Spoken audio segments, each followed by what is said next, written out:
All right, welcome to Club Treasurers e-Assembly. Although not all of you may be treasurers, but that's what we're going to be focusing on tonight.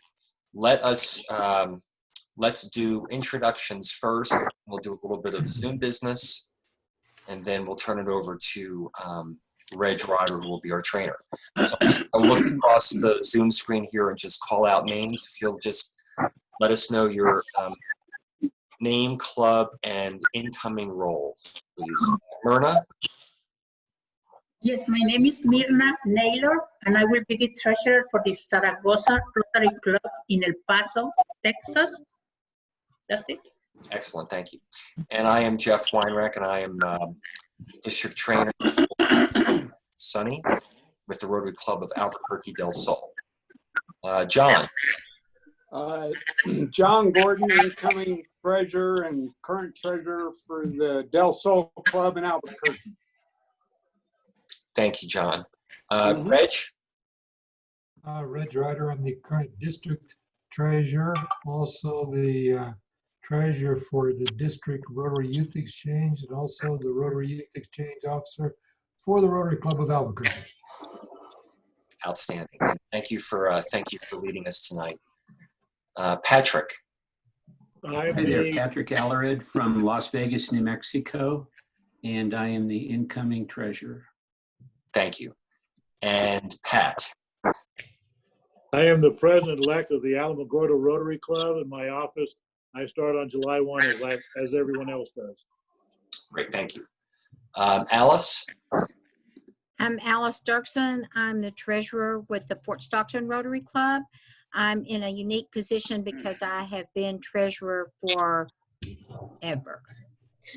Let's let you do this. We are not, it was very difficult. And so they graciously allowed me to just stay as treasurer, because as soon as my year was over, I just finally figured out how to send out statements and post things. And then it was over, and I was like, no, I gotta stick with this. And so they have allowed me to do that. That's great, thank you. Pat Stafford? I am the current treasurer and incoming treasurer for Albuquerque Del Norte. Thank you, Pat. Ed? Ed Robertson, Rotary Club Del Sol in Albuquerque, president-elect. Thank you, Ed. Paul? Yes, I'm the incoming treasurer for the Raton Rotary Club. Thank you, Paul. Gloria? I think You're Gloria's on mute. Yep.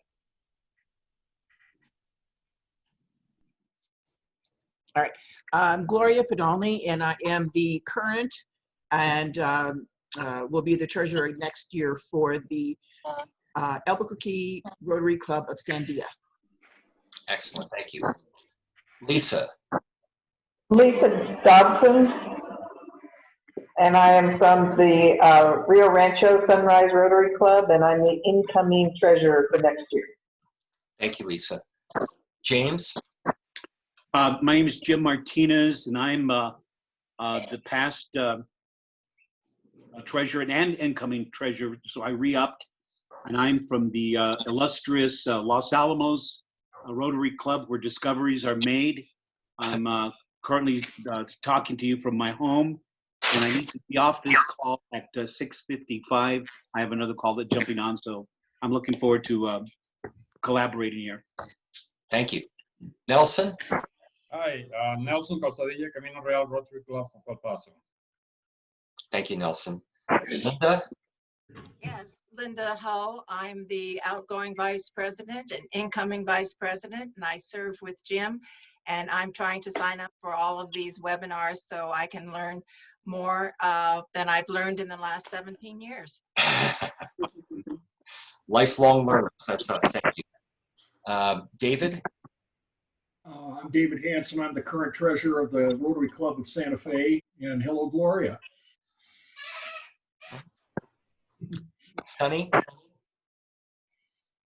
Yes, hi everyone. My name is Sunny Kellerman. I'm from the Rotary Club of Silver City, New Mexico, and I will have the honor of serving as your district governor as of July 1st. Thank you very much. Jen? Jen Dresser, Albuquerque Metro President-elect. Thank you, Jen. Sandra? I'm Sandra Taylor Sawyer. I am the current and the incoming treasurer for the Rotary Club of Clovis. Awesome. Thank you, Sandra. Debbie?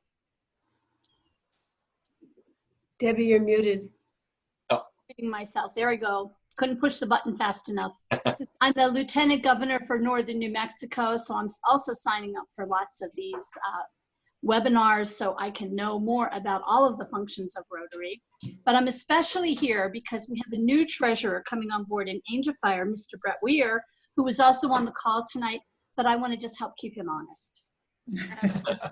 No pressure, Brett. Thank you, Debbie. Bill? I'm sorry, Gordon Cox is also here. Oh, hi, Gordon.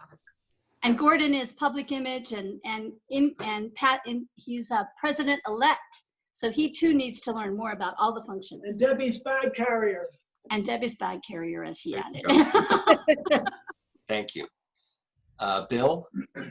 I'm Bill Hardy, and I've been the treasurer of the Rotary Club of Las Cruces since July 1st, 2015. Thank you, Bill. Earl? How are you, sir? The only reason I'm coming down. Yes, Well, this I is Earl appreciate Bridges. that I'm very the much. current and incoming treasurer for the Club of Truth and Consequences. Thank you, Earl. Bernice? We're not hearing you, and it doesn't look like you're muted. So are you with the Metro Club? Okay, got it. Thank you. She is with the Metro Club. Perfect. That's why you were going. Yeah, woo woo. Brett?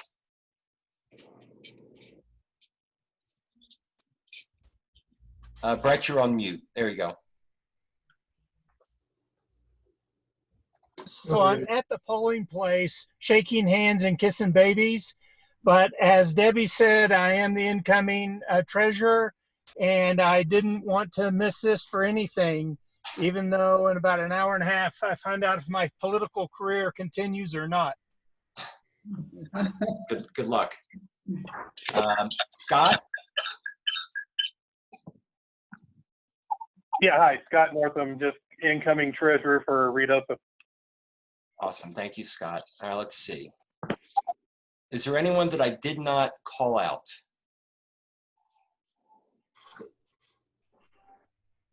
Okay. So a few Zoom protocol items. Again, we want this to be interactive, but sometimes if we hear feedback, if we do, what we will do is we will mute everyone except for Reg.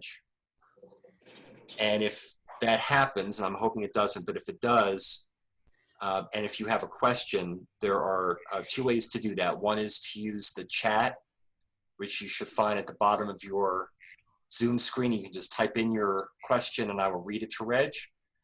There's also a raise hands feature. If you click on participants, at the bottom you'll see all of the people who are on the call, but at the bottom right there's a little button that says raise your hand, and it'll show a little blue hand, and we'll notice that and ask you to go ahead and unmute and ask your question. But again, right now it's okay, and we will be finished by 7:30.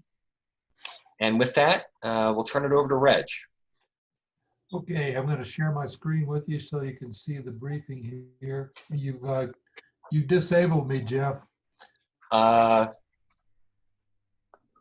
Okay, try it now, please. All right. There we go here. Yep. Should be seeing a briefing. Yes. Okay. This is the e-assembly on how to be a good treasurer, and I'm going to make the assumption that all of us at least can balance a checkbook. And that you don't have to be a CPA, although John might argue with me on that, to be a treasurer. I'm an engineer. So if we, let's see here. Next slide would be, being a treasurer is a very important job for the clubs because you get a lot of visibility when you don't do it correctly. You are in charge of all the money, of course, and all the financial matters for the club. Now, for smaller clubs, that's not that big of a deal to do that.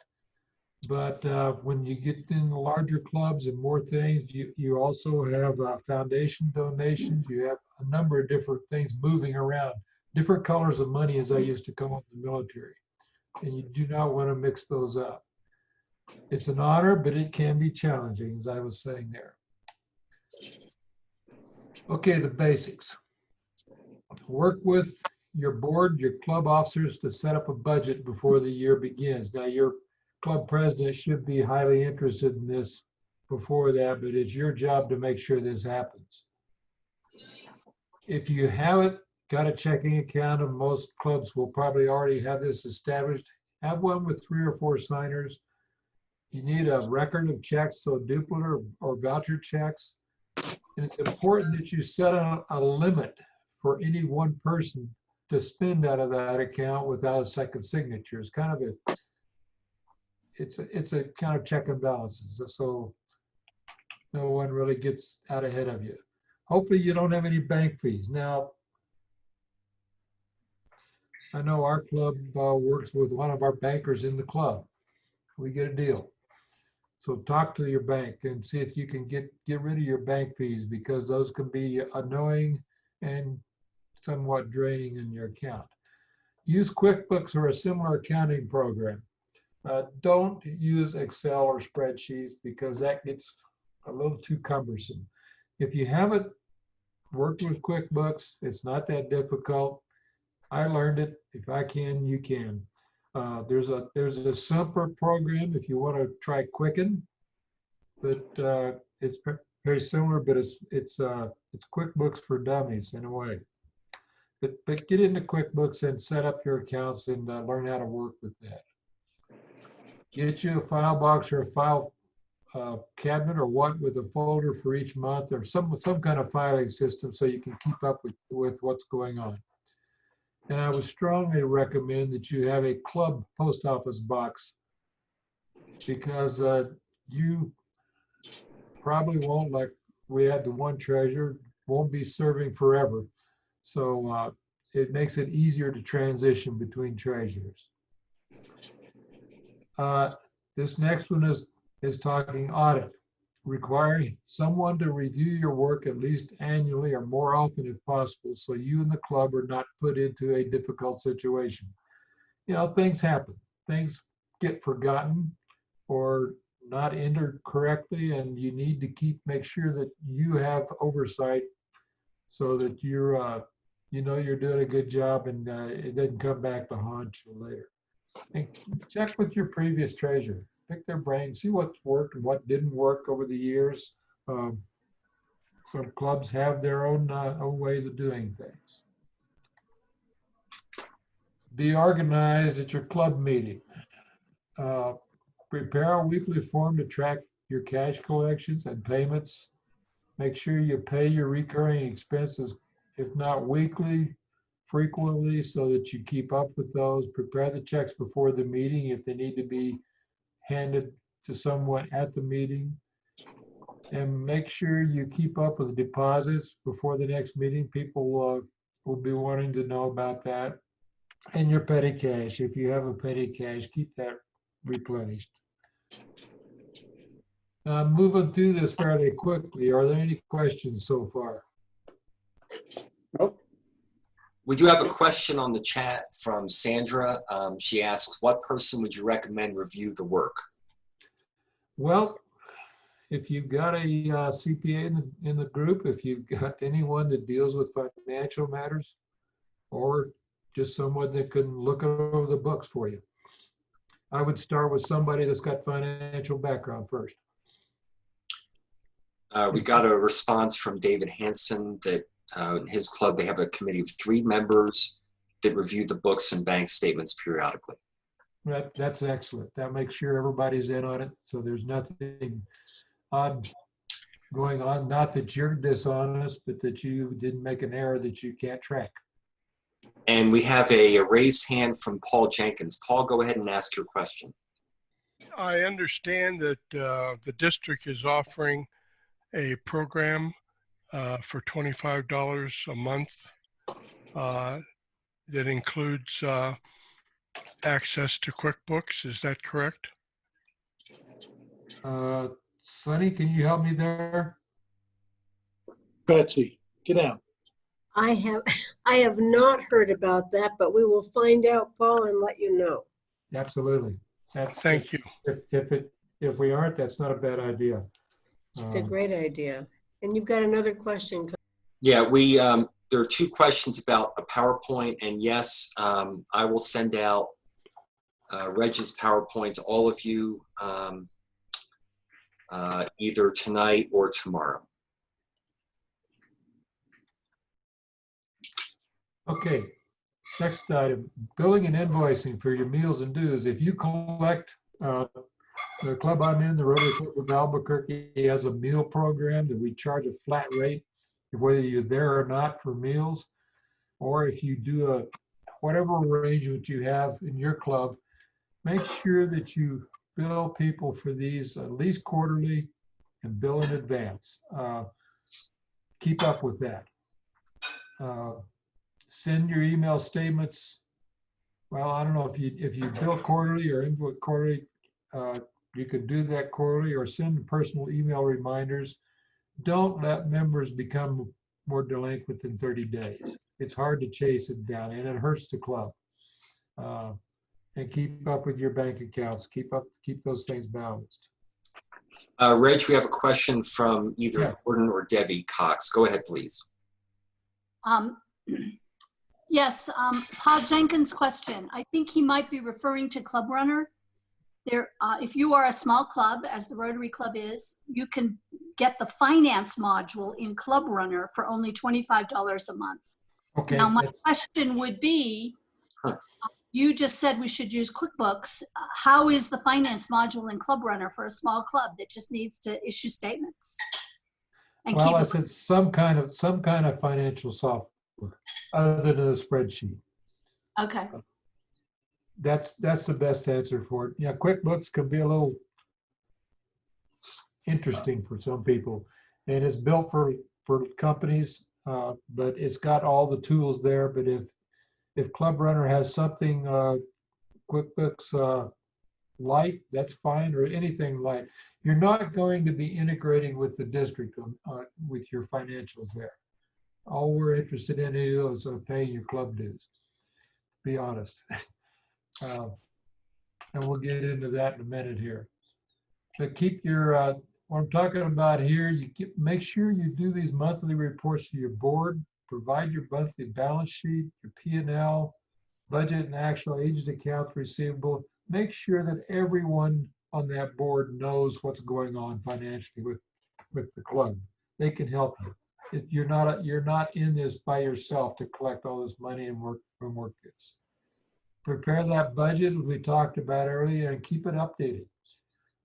One of the things that QuickBooks does for you is you can run a P&L, which is basically your budget against actual spend. And if you're keeping these in the right categories, it'll tell you if you're running astray somewhere and whether or not you've got money enough to finish the year or if you need to adjust the budget.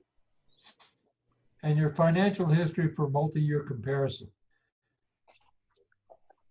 I'll tell you, working with the Rotary Youth Exchange, and Sonny can back me up on this, having that financial history for multi-years has really helped us smooth out the budgeting process. For a treasurer to look forward and say, the president says, hey, I need that budget tomorrow. Hey, look back a couple of years, run it out. You got it done in an hour. It's not hard. You know what you've been spending. You know what the bills are coming, what's going on, and you can run out of a new budget or do a budget adjustment very quickly. So keep that history updated. Now, here's if you're collecting Rotary Foundation donations, plan to remit them to the Rotary Foundation on a regular basis and make sure they're all in before the end of the year. Now, the end of the fiscal year comes June 30. So keep up with those. Make sure there's no big surprises upcoming on the financial side. Keep your ear to the ground. Talk to people and make sure that you've got your budget under control and that you're not going to get blindsided by something. Billings. RI dues are due twice a year, July and January.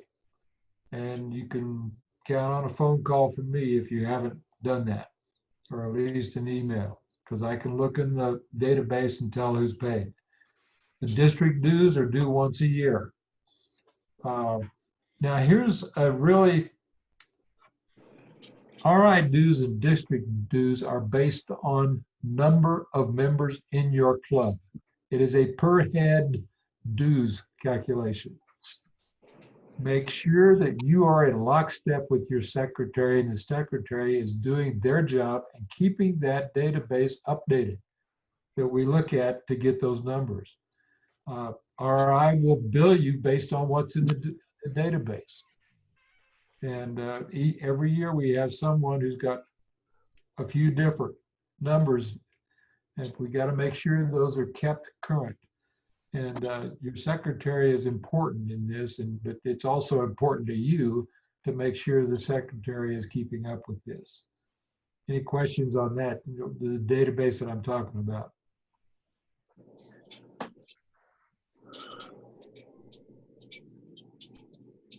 Okay, we're moving right along here, and hopefully we can have some discussion here. It's all about consistency and diligence, and don't say I'm going to do it next week or next month. Get it done. Set yourself at once a week time to sit down and do all this. Take care of it. If you want to do credit cards, and a lot of clubs do, use a Square smartphone or similar device, however you want to do that. But you can. There's no problem with you accepting credit cards if you can manage it. The 990, the federal 990. It's the kiss of death if you forget to do this or fail to do this on an annual basis. You basically lose your status after, what is it, John, 2 or 3 times? 3 years. 3 years. 3 years. 3 years, Yeah. and it's a long, hard slog to get it back. Yeah, it's So tough. don't do it. It's not a huge thing, and most of you will have someone in the club or who could work this for you. But make sure you get this 990 done. I think, Sonny, you said we've got 3 or 4 clubs still in the district that haven't filed for a couple of years. We're following up. We're getting there. Peter Fowley Yeah. is following up on all of that. We're working hard on that.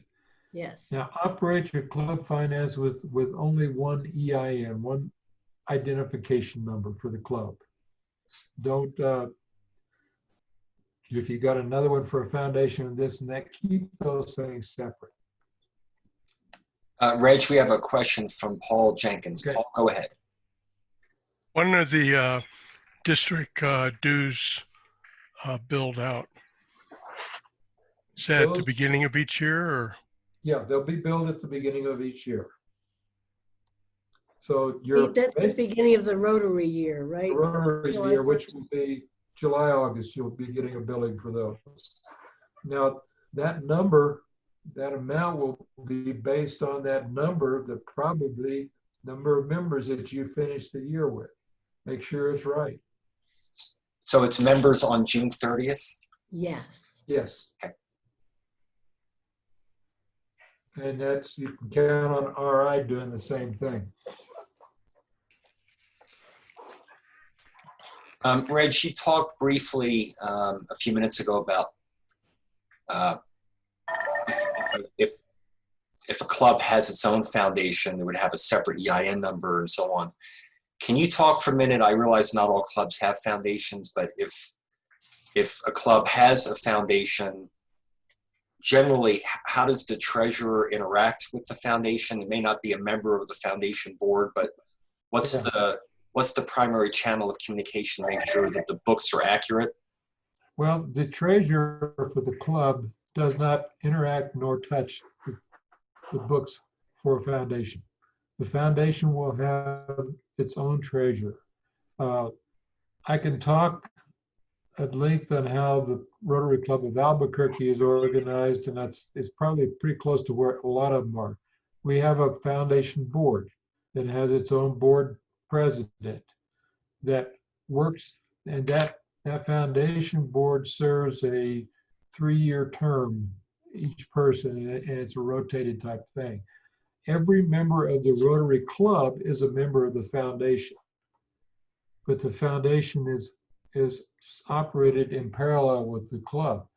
Money that goes into the foundation cannot and will not be used for operations for the club. That is a point of contention at times. When you have a very flush foundation and a bankrupt club, you need to reestablish how we do things.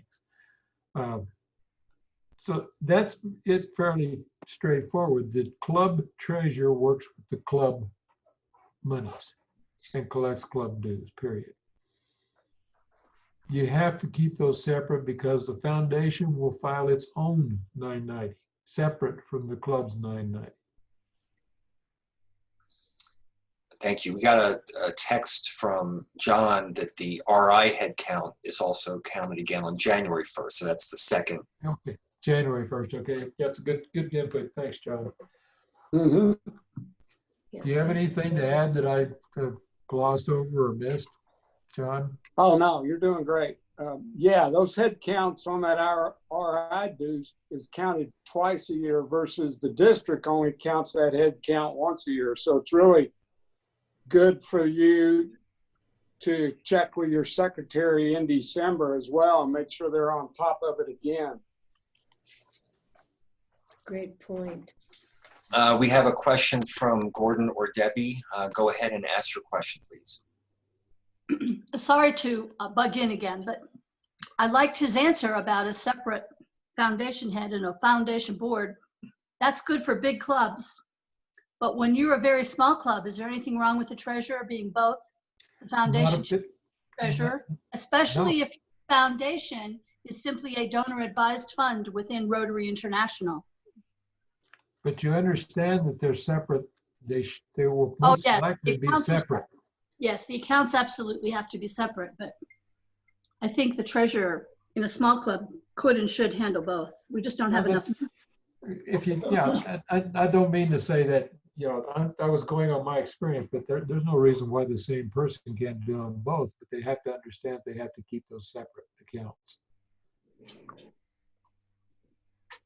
Don't go mixing those, and because the 990s are separate, the EINs are separate.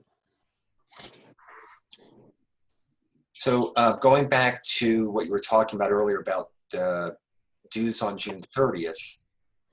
So that also then reinforces what you said earlier about making sure that the membership is accurate, because there are some clubs that will keep members on for longer, let's say, and they may be owing dues, they may be behind, but they're still on the rolls. And if they're on the rolls, then RI will count them. Yeah. So it kind of justifies the club making sure when June 30th rolls around that if there are people that they've been holding on to for a while, that they're going to be paying for them, even if they're not active members. Yeah, be honest with yourself, because we're talking dollars at this point. It's nice to say, well, our club membership has been growing. We got lots of people, but when the checkbook has to come out, let's be brutally honest with how many people we really have. So we have a couple of questions on the chat. First one comes from Sandra. Dues are not increasing, correct? Just to make sure I have the numbers correct, will you break down the due structure just to make sure I have it correct? Thank you. Did you say dues are not increasing? It was a question. And she wants the dues structure broken down. I can deal with the increase, but you should do the other part, Reg. I'm not sure. I'll call on John to help me there. Go ahead, Sonny. Well, I will tell you that the original proposed budget for the coming Rotary year did include a dues increase of $5 a person.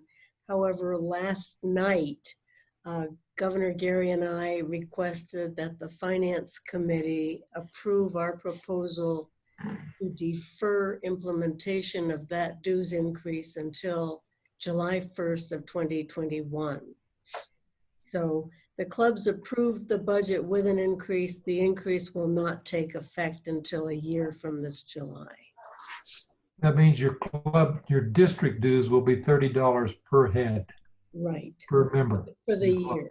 For the year. John, can you pitch in on due structure for me? As far as RI, it's golly, I just looked at that the other day. Hang on, I got it right here. thank you, because we don't seem to. That's something I hadn't looked at recently, and I needed some backup here. Isn't it $40 a head? Twice a year? Sounds right. Yeah, it's 34 and 6, isn't it, for the, golly, I just had it. Hang on, I'll find it. We have another question until John comes up with that. We do. Yeah. Oh, go ahead, John. No, I don't have it. Okay. So Bernice has a question. I received a reminder to pay for our Club Runner domain name, but I'm not sure we ever had one. Do we need a domain name for any reason? So as I understand your question, Bernice, your club is using Club Runner as your club website? Well, I believe we have our own website as well, but I just received that email and I never remember having a domain, like a specific domain name for our club. Huh. I'll have to check on that. And I looked back in our records and I couldn't find any evidence of ever having it before, so. I've been very pleased with their customer support. If there's like a contact information, I would just check with them, because every time I've had to contact them, and they've answered my questions very promptly. Okay, I'll try that. Thank you. Yeah. We can also use Donette Wagner, our district secretary, and Debbie Lamont, our district bookkeeper, for resources too, when we have questions like this. Donette is our webmaster for the district and knows a lot about that. And Debbie, of course, is managing the books. Yeah, the dues are $40 bucks, billed twice. That's 2 times a year. 80 total then? 80 total per year. Okay. Yeah. Excellent. Thank you, John. Does that answer your question? Sandra? Sandra, did that answer your question?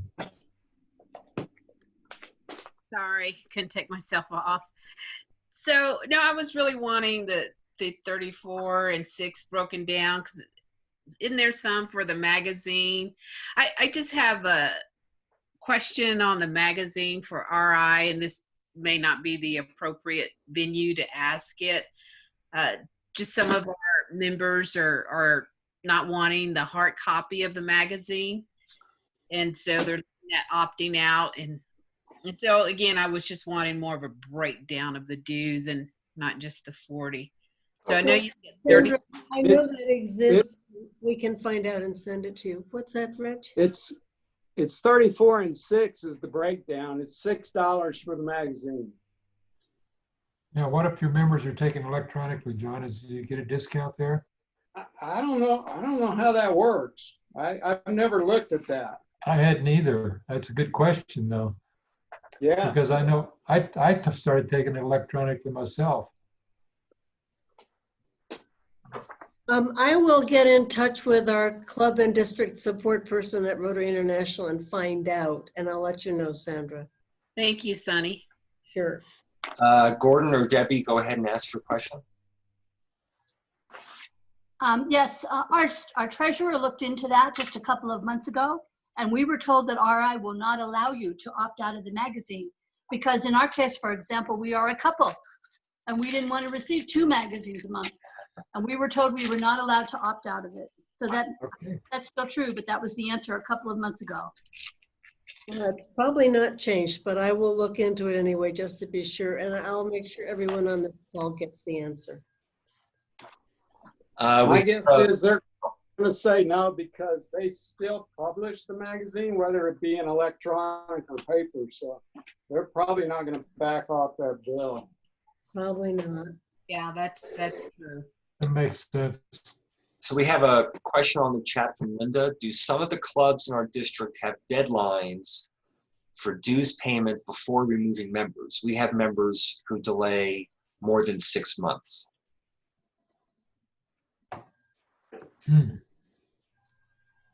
I don't know of any. Do you, Reg? No, I don't either. I know I've personally collected a year's worth of dues from someone who was, being delinquent. Yeah. Anyway, Delinquent instead of diligent. He was a very busy person, hard time getting to meetings. I collected a whole year's worth of dues all at once, and he's still a member. As I understand, it's up to each club how long they are willing to carry a delinquent member. Okay. Now, Our treasurer, Jim, does a great job of getting email notices out and follow up by snail mail and phone calls, but we still have people who just linger and, it becomes harder and harder to carry them financially. Of course it does. And what you might consider is having someone in the club who is close to that person be the one to make the ask. But the changes that RI made in membership, it's as long as a Rotarian is a Rotarian in good standing. Now, good standing is an amorphous definition, and it's determined by that specific club. Okay. And on a similar note, and I don't know if any of your clubs are in this situation, but Rotary is Good. How are y'all? Oh, hold on a second. Hey, So Rotary is promoting different club structures, including, if you want to call it, sliding scales for dues. So they may have, let's say, a discount for younger members, or some way where there's, if you want to call it, financial incentives or financial benefits to having different groups join. So if that's something your club is considering, then the dues may be different for different people that are members of the club, depending upon what category they're in. Yeah. I have a question. My club has a new generation's rate, for instance. Jeff, how will that work with the Rotary International? I mean, there is only 2 types of membership. That's right. So if they're going to charge you the regular rate, will you subsidize those reduced rates for your members? If you want to count the member as a Rotary member for purposes of RI, then they need to pay the full freight unless the club underwrites their dues. And that's what my club does, is it underwrites the younger members. Right. What is that difference, if I may ask, just to be curious? Do you know? I could look it up for you. I've got it on a sheet, but I believe it was a 50% discount for a new gen, but that only goes up to age 30. We don't, and you find that you really don't have that many of them. The other one that I've heard is that people who are, let's say, in their first couple of years of being a member can have a slightly less rate And again, as we just pointed out, the club is paying the same amount, but it's kind of another, if you want to call it, incentive for newer members to be really engaged to have a discount on their dues. James, you have a question. Go ahead and ask your question. Yeah, just a question regarding the dues item. And, you know, we do come from an affluent community, and yet, you know, there are things that happen like this year with COVID-19. People's jobs are changed and people are receiving supplemental stuff from the government for which I've never got. But, you know, I know that there's the cutoff date is June X and says these are the club members that you are going to be assessed.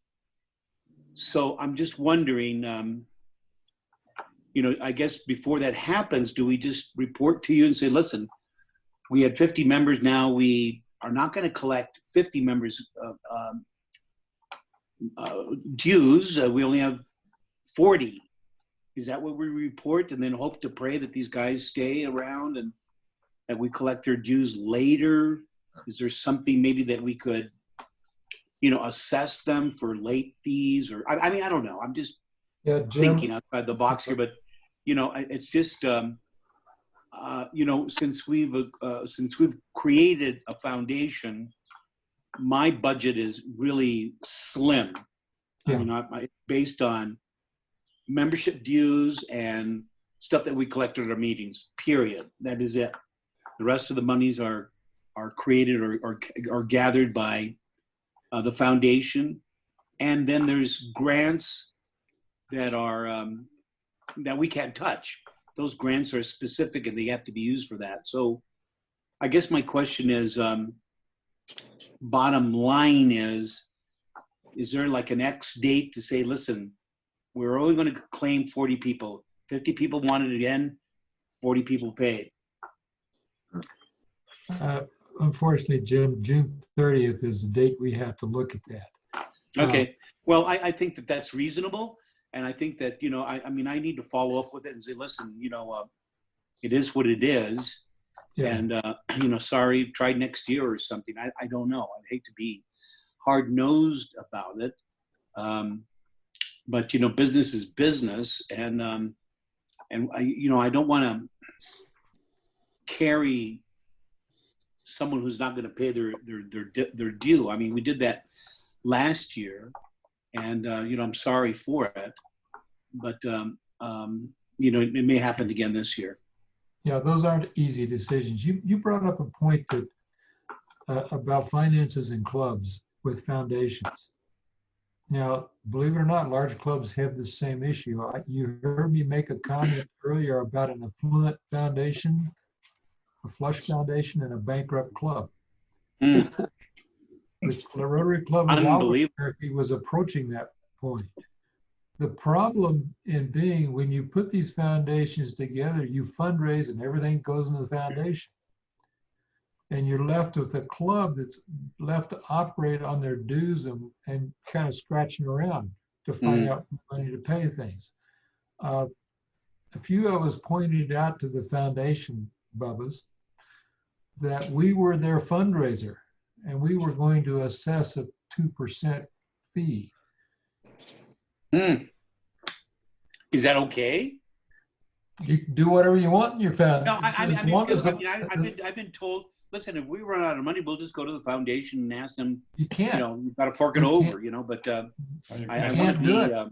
No, actually, Jim, depends on how you fundraise and whether you promise people that every penny will go to the foundation. If you do, then you can't do that assessment. Yeah. Our club takes 4% of everything we raise. Once it goes in the foundation, it's illegal to spend it on club operations. You can't take it out of the foundation. So like Sonny said, we started at 2-3%, but we basically paid the club's bills and then put the money, the balance in the foundation, and everybody's happy. Happier. Yeah. Okay.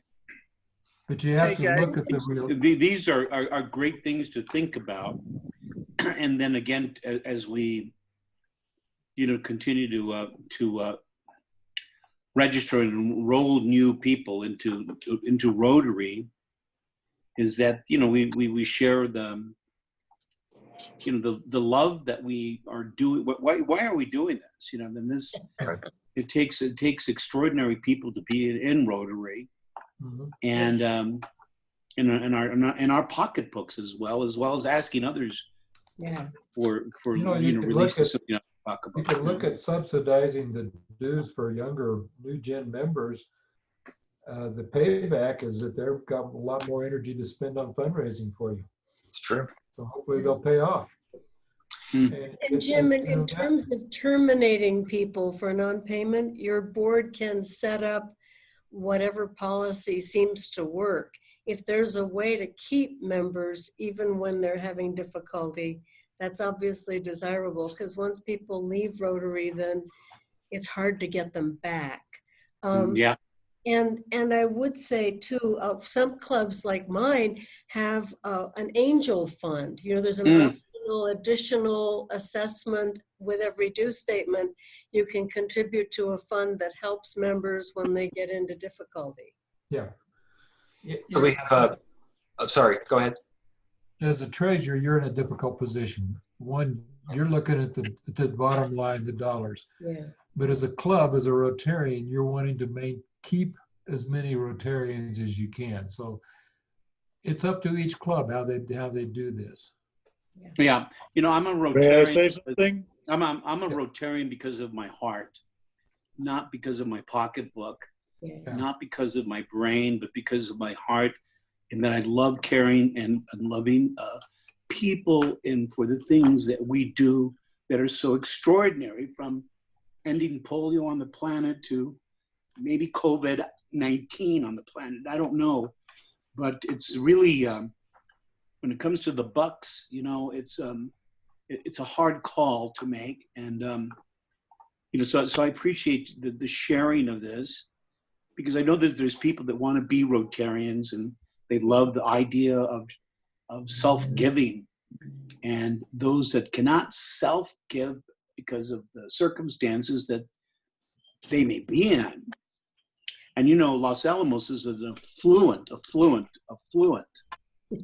community, and yet they struggle. We struggle. We tend to spend what we earn. John, was that you that had a question or input? Yeah. What we've done in our club, we've had several people that have retired in their companies or corporations were paying their dues. Yeah. We made them honorary members.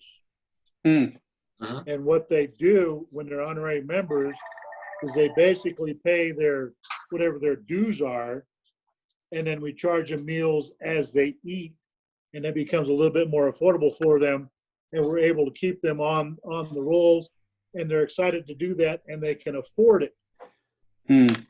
Yeah, my club has a similar arrangement, Pat. It works pretty well. John, did you come up? You didn't have anything, did you?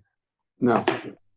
We do have a couple of questions on the chat, and then we have a raised hand. So let's go through these. I don't think, so Myrna has a question. It's also about the pandemic and about the challenges. Some members have not sent in their dues since February or March because they haven't been meeting. Any suggestions for that scenario? Well, you need to pursue them. Now, how you do that is wouldn't be heavy-handed here, because we have been kind of by ourselves. Call them personally, catch up with them, organize something within your club to touch base with these people to make sure they keep included. If you can do Zoom meetings for Rotary meetings to keep everybody going. But, we are meeting weekly actually, but still I think when there is money matters, we tend to forget them or ignore them.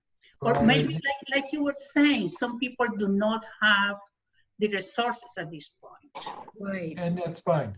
But touch base with them, find out what the situation is, and work something with them. And I would suggest too, take it up with your board.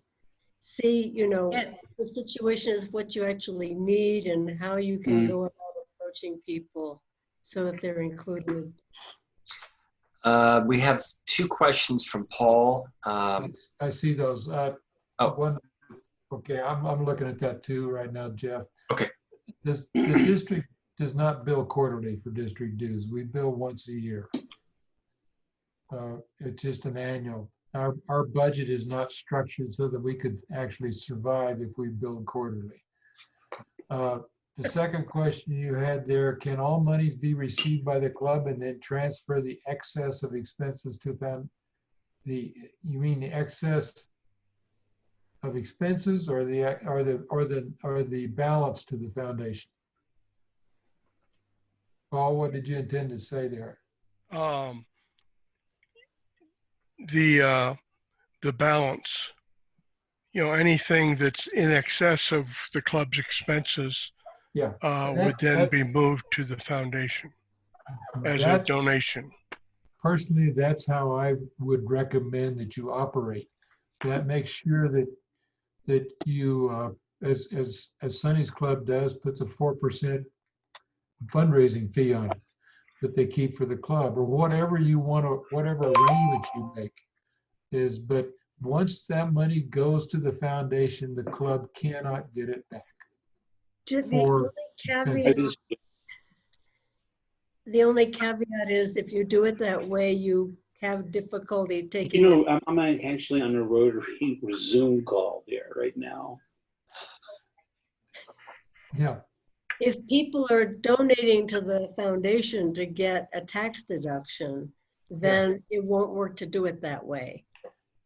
You need to be very clear in your fundraising how that money is going to be utilized. Right. Is it going into a tax deferred foundation, or is 75% of it going into the tax deferred foundation? You need to be very clear about that. So would that be documented in club bylaws or some kind of a foundational document that expresses exactly what that's going to look like? I don't know that it has to be that codified. It can be when you do a fundraiser. Say you're running a golf tournament, and you can set a number, or you can say that the preponderance of funds are going into the foundation, and you can send a specific letter to each donor as to how much is tax deductible. We have a raised hand from Galaxy Note 10 5G. I just don't know who that is. Go ahead and ask your question. Yeah, sorry about that. This is Brett Weir. I was on my computer and it died, so I had to switch to my telephone. But yeah, actually my question it wasn't really a question, it was more of a statement about the deductibility. I think you guys have kind of already covered it, but the deductibility rules are different for a foundation than a club. Basically, if you're established as a 501c4, any money that you have donated or make is not tax deductible. But the foundation would be. Yeah, the foundation would normally be I'm sorry, go ahead. The foundation would normally be a C3. A club would normally be a C4. And that's the big difference right there. Right. But so for example, if you're paying your dues to the club at the C4, and then the club dumps its excess over expenses into the foundation, it's not clear you can take a deduction. No. You've given it to the C4, but if you give it directly to the foundation, then you can. Did that make sense? It does, and I think that's why you establish the fee structure where the club is charging a fee to the foundation, because the foundation can pay, and it's usually not challenged if you pay reasonable administrative fees. Bingo. And so the full donation to the foundation, if it's given directly, can be tax deductible to the donor, and the club then just charges an administration fee for that collection, and that is not an unreasonable thing because almost all charities have expenses that they have to pay. You struck on the way that you can work that, and it's just that it's something that a lot of clubs with foundations struggle with as to how to keep the club afloat while the foundation is growing leaps and bounds. And typically the club doesn't need a lot, but they need something to keep moving. We're not in this to make money for the club. Are there any other questions, either by chat or raising hands? Sunny, go ahead. I just wanted to let everyone, and especially Paul Jenkins, know that I texted Debbie Lemon, our district bookkeeper, on the question of whether the district was providing QuickBooks for $25. And it seems that that's not the case. I believe that Deb Cox nailed it. It's a finance module in Club Runner. And if you have a question about that, I would suggest getting in touch with Donette Wagner, who is a master of Club Runner and can probably tell us what the situation is. Did I answer your question, Paul? Yeah. Sounds great. Thank you. Any other questions?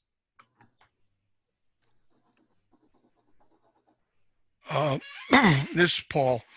Our president had contacted the people who were running the finance module, and it was his understanding from the presentation they made that it does contain some type of bookkeeping function that you can actually enter in, and that the district will withdraw from your account the dues and the collection for RI. Look at that. That's interesting. Okay, I'm not familiar with it, and neither is she, but we can look into it. Jen, you have a question. Go ahead. Yeah, you mentioned it earlier, Reg, and you asked if anybody had a question about the database where the club member names need to be maintained, and I couldn't ask quickly enough. So I was just curious if you could confirm where the names need to be for RI to charge. It's in, if you, I knew when I said that I'd have to come back and do it too. It's in,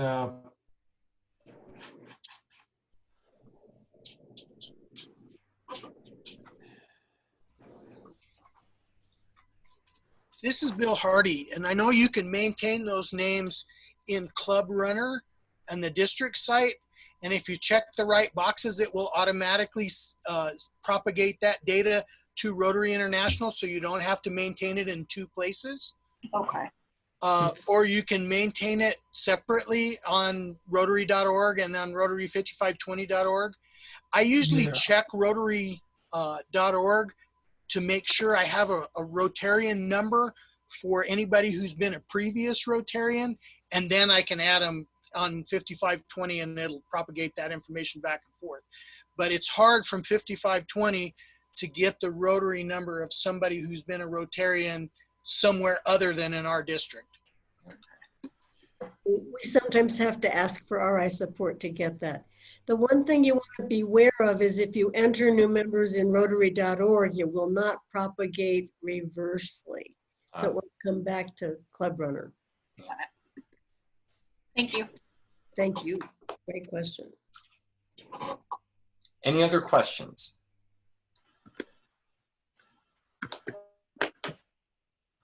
Okay. Well, thank you all very much. We will be uploading this recording to our YouTube channel. That'll be posted on Club Runner tomorrow. We will send out the PowerPoint presentation from tonight. And with that, thank you all very much. And thank you, Reg. Great job. Yeah, thanks. Good job. Thank you very much. Before you leave, Good job. say to everyone. Good luck, all you new treasurers. Jeff and Sunny. Thank you. Thank you, Jeff and everyone. Sunny. Hello, Jeff and Sunny. Yeah. Thank you, everyone. Thank you. Sunny. Hey, Jeff. Yes. Jeff and Sunny. Yes. I have a question for the whole group. I really would like to know if there's anybody, any club, using the Club Runner finance module. Because we're seriously looking into that because we lost our bookkeeper treasurer. And if the Club Runner finance module is easier than QuickBooks and simpler and cheaper, we'd much prefer using that. But we'd like to know if any clubs do. We do not. I know that Raton is considering using it.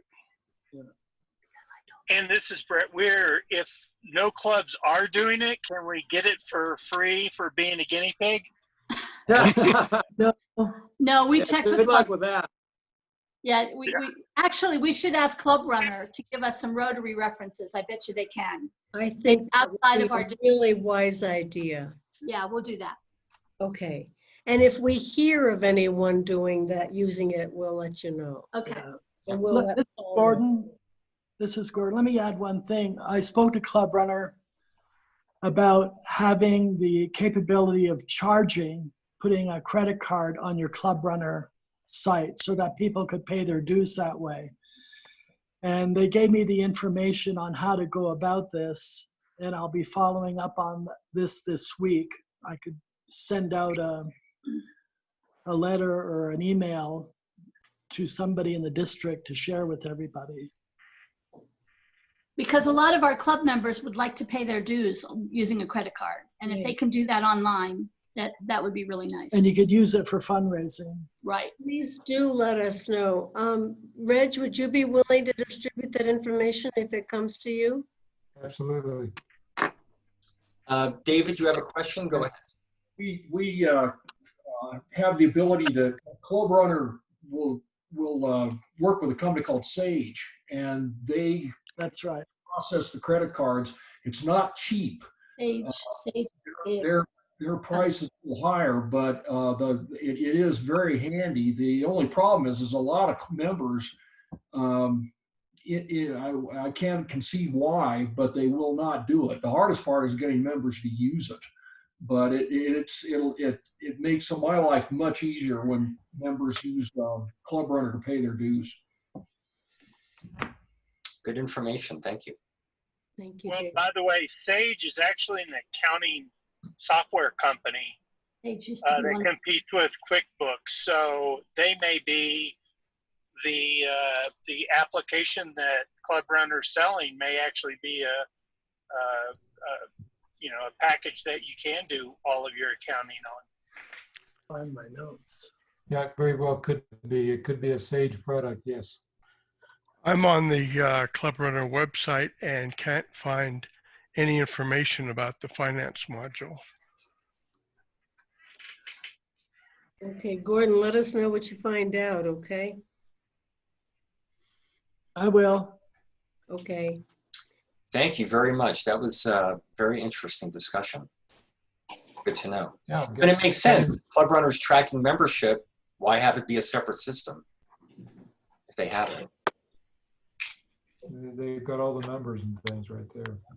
A piece of paper. All right. So unless there's any other questions, have a great rest of your evening. Thank you all very much for your time. Very much appreciate it. Thank you, everyone, for your time. Thank you. Take care. Jeff. Thank you very much. Yes. Jeff. Yes. This is Luis out of the East El Paso Rotary Club. I was late getting on because I was stuck at the veterinarians. And did you say you were going to send an email out?